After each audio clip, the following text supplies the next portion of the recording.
देशभरात पेट्रोल डिझेलच्या दरामध्ये पुन्हा वाढ. पेट्रोल 87 पैसे तर डिझेल 91 पैशांनी महागलं. 10 दिवसांमध्ये तिसऱ्यांदा इंधन दरवाढीचा फटका.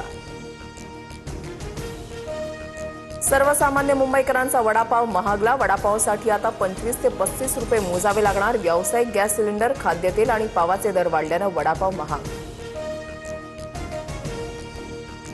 डिझेलसाठी रात्री उशिरापर्यंत शेतकऱ्यांच्या रांगा कायम. वाशिम, जळगाव, हिंगोली, बुलढाण्यामध्ये पेट्रोल पंपांवर डिझेल नसल्याचे फलक. शेती कामांना डिझेल नसल्यानं चिंता.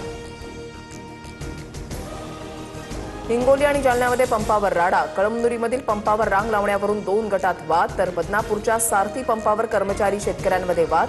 डिझेल विक्रीला उशीर केल्यानं धक्काबुक्की.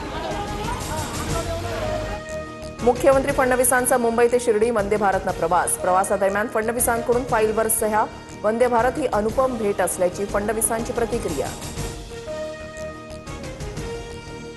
कॉक्रोच जनता पार्टीचं एक्स अकाउंट हॅक करण्यामागे केंद्रीय गुप्तचर यंत्रणेचा हात. देशातील जनतेच्या उद्रेकाची माहिती आयबीनं केंद्राला दिली.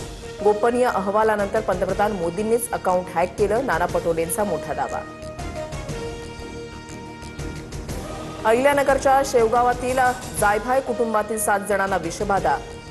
आंब्याचा रस प्यायल्यानं विषबाधा. केमिकलयुक्त आंबे खाल्ल्यानं अशा प्रकारचा त्रास होऊ शकतो. डॉक्टर सचिन पांडुळे यांची माहिती.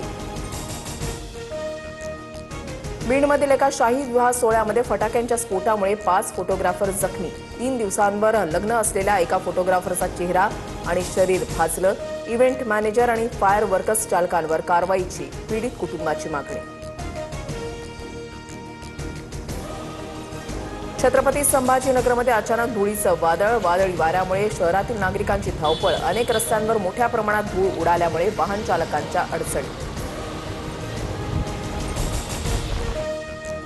नीट पेपर फुटी प्रकरणामध्ये सीबीआयकडून लातूरमध्ये चौकशी. 3 दिवसांमध्ये 4 डॉक्टर आणि 3 विद्यार्थ्यांची सीबीआयकडून चौकशी. सीबीआयचे अधिकारी आणि पोलीस अधीक्षकांची महत्त्वपूर्ण बैठक.